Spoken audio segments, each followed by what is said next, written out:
ये जो तीर्थ है ये मिश्रित तीर्थ दधीच कुंड है। यहीं पर महर्षि दधीच जी ने तपस्या किया और महामृत्युंजय मंत्र का जाप किया तो शंकर भगवान प्रसन्न होकर महर्षि दधीच जी को इच्छामृत और वज्रमय होने का वरदान दिया। कुछ समय बाद चुष्टा ऋषि थे, उन्होंने एक यज्ञ किया था, पुत्र यज्ञ थी। उस यज्ञ में गलत मंत्रोच्चारण हो जाने के कारण परिणाम यह निकला कि वृत्तासुर नामक दैत्य की उत्पत्ति हुई। वृत्तासुर दैत्य एक ऐसा दैत्य था, ऋषि मुनि पूजा पाठ यज्ञ हवन करने में विध्वंस करने लगा। यहाँ तक इंद्र आदि देवताओं पे कब्जा कर लिया तो सभी देवता लोग भगवान विष्णु के पास में गए, हे भगवान हमारे प्राण बचाएं और इसकी मृत्यु का कोई उपाय बताएं। तो विष्णु भगवान कहने लगे कि महर्षि दधीच मिश्रित तीर्थ में श्वेत कुंड पर तपस्या कर रहे हैं। महर्षि दधीच जी के पास जाओ और उनसे शरीर का दान मांगो, उनसे जो वज्र बनाया जाएगा उससे इसकी मृत्यु होगी। तो इंद्र आदि सभी देवता लोग इसी स्थान पर आए और महर्षि दधीच जी से कहने लगे, हे महर्षि दधीच, आप अपने शरीर का दान दें जिससे विश्व का कल्याण हो।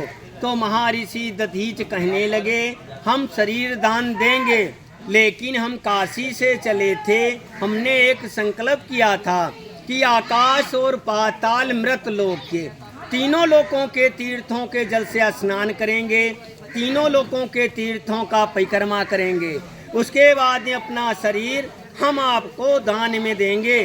तो देवता लोग कहने लगे कि सभी तीर्थ यहीं बुलवा दिए जाएं और आप सभी तीर्थों का स्नान करें, फिर शरीर का दान दें। महर्षि दधीच जी ने बात मान लिया। देवता लोगों के द्वारा तीनों लोकों के तीर्थों का जल आया। महर्षि दधीच जी ने सब तीर्थों का स्नान कर लिए। तब इस तीर्थ का नाम मिश्रित तीर्थ दधीच कुंड पड़ा। उसके बाद में महर्षि दधीच जी ने अपने शरीर में दही और नमक लगा के इंद्र की सुरा गायों से अपना शरीर चटवा दिया।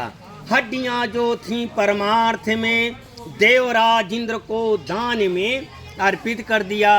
उन्हीं की हड्डियों से गढ़ के वज्रों का निर्माण किया विश्वकर्मा जी ने। उनके नाम गांडीव, पिनाक, सारंग और वज्र शक्ति हुए। 4 अस्त्रों का निर्माण किया गया। गांडीव प्रथम में अग्निदेवता ने लिया, फिर अर्जुन को दिया गया, महाभारत को विजय किया। पिनाक जो सीता स्वयंवर में जनकपुर में तोड़ा गया, वो भी महर्षि दधीच जी की हड्डियों का पिनाक था। सारंग विष्णु भगवान ने लिया, फिर आदिशक्ति भगवती ने लिया। सम निशुम रक्तवीर दैत्यों का संहार किया। वज्र शक्ति देवराज इंद्र ने लिया, जिससे वृत्तासुर नामक दैत्य का वध किया। अन्य आप किसी तीर्थ में जाएंगे, एक तीर्थ का फल मिलेगा। मिश्रित तीर्थ में स्नान, मार्जन, दान, दर्शन करने से तीनों लोकों के तीर्थों का पूर्ण फल प्राप्त होता है। दधीच जी का जो प्राण निकला वो भगवान विष्णु की आत्मा में मिल गया। वह आवागमन से रहित होकर दधीच जी स्वयं भगवान हो गए। बोलो महर्षि दधीच की जय, मिश्रित तीर्थ की जय।